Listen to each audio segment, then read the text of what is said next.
Who would like to take a trip with me? Who would like to take a trip with me? Who would like to take a trip with old Holly to on Tear E O Can Ada Toronto, Ontario, Canada. The land of universal healthcare, unlocked doors, and maple syrup. If you are a avid heavy metal collector, a true headbanger, you will have this record. Metal on Metal by Anvil. This came out in 1982. It's their second record. A little bit before my time of buying records, but it was a huge. It made a big impact, and Anvil became stars when this record came out. They ended up touring with the likes of Bon Jovi, the Scorpions, Van Halen, Motley Crue, Whitesnake, Gorky Park. Remember them? They went on all kinds of festival tours across Europe and Asia. Anvil's an amazing, interesting band because after this record came out, they faded away into obscurity. Which a documentary that came out in 2000 and I'll go with 9, maybe 10, called "The Story of Anvil," talks about how this record, Metal on Metal, was so big, but yet it came and went, and these guys just faded away. And it's amazing because these guys have never gone more than 3 or 4 years without putting out an album to this day. In fact, they have a new album coming out in 2020. And so the documentary talks about this, and I strongly suggest you watch it. There's a moment in the documentary where the singer, who's affectionately known as Lips, is kind of sad and tearing up, and he's like, "Yeah, we got so famous after our second record, and we were playing with all these bands and going on tours, and we had wide distribution, but I don't understand. The Scorpions and Whitesnake and Van Halen were getting so many accolades and so much money and all the free girls and all that kind of stuff, and we just kind of stayed there, and our follow-up records never did anything." And I have to admit it. I get it. I get that. I can't feel for you so much, Mr. Anvil people, because I can't tell you how many people I know, including myself, who have never been in the presence of rock star gods. Here you guys are opening up and playing with the likes of rock star gods. But I do get it.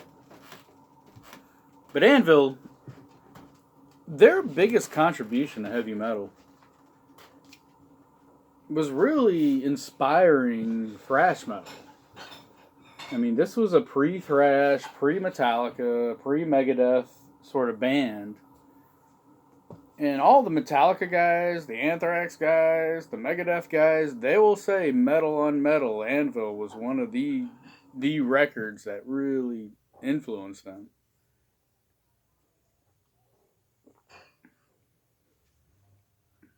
You know, I get it.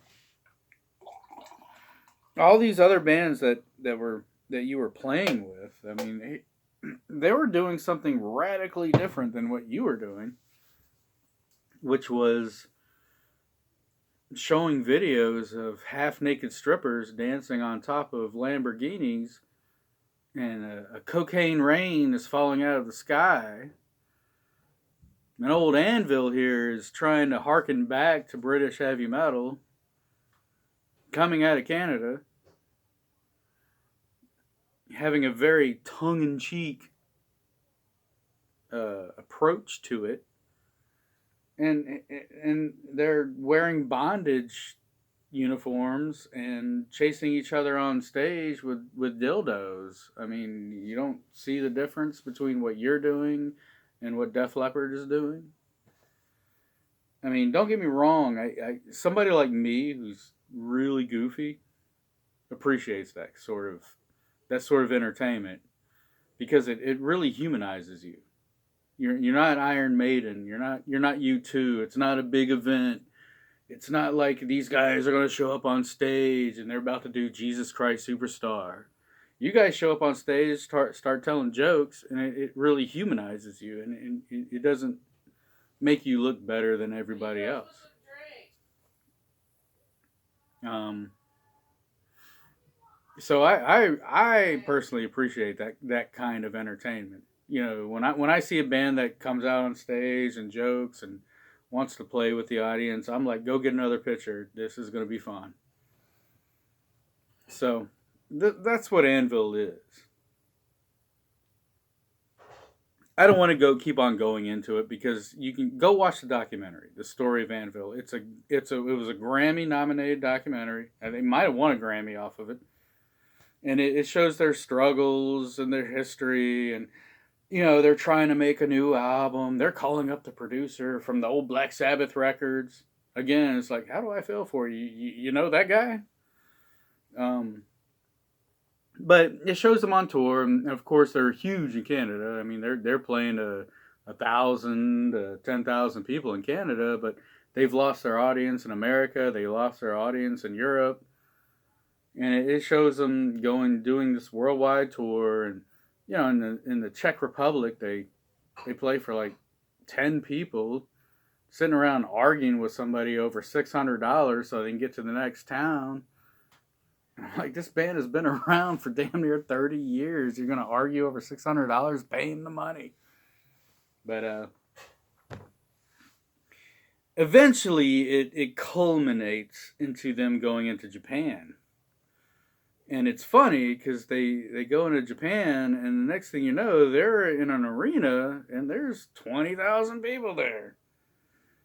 Apparently the Japanese still love Anvil after all these years.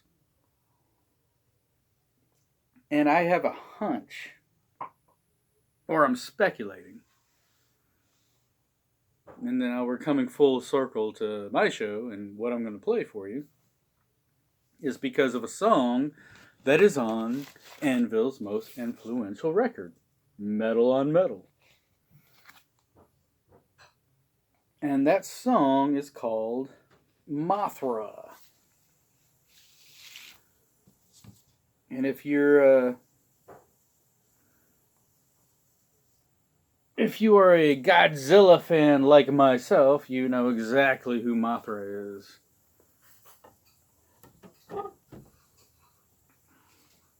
I should have saved this guy for this video instead of the last video.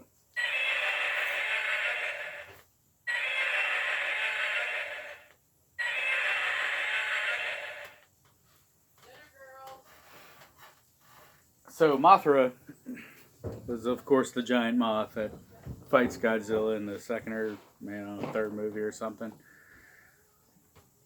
And I'd love to meet the person who decided this was a good idea, because we have this badass lizard that destroys the world and is created from radioactivity and comes out of the ocean, and now he's going to fight a giant moth.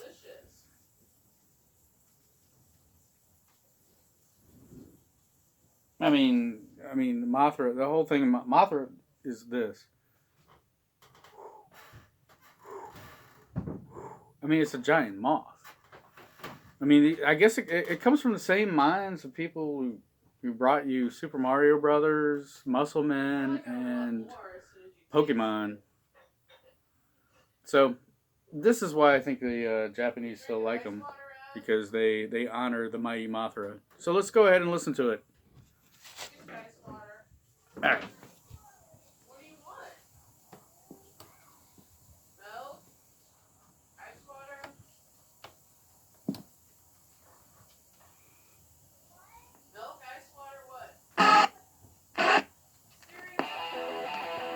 I forgot you got those Gamera. That Gamera contingent. Gamera is pretty cool. Mothra.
Yes.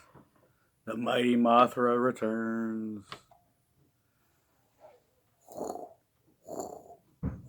I mean, I guess if a moth was as big as like a box fan or something and it just attached itself to your face, it would suffocate you. I don't know. I don't know. So I hope you like that. Enjoy some Anvil. They've never gone away. They got lost in a bunch of noise for 20 some odd years, but they're still here. They're still rocking. I love you. And remember, Mother Nature hates the human race. See you guys next time.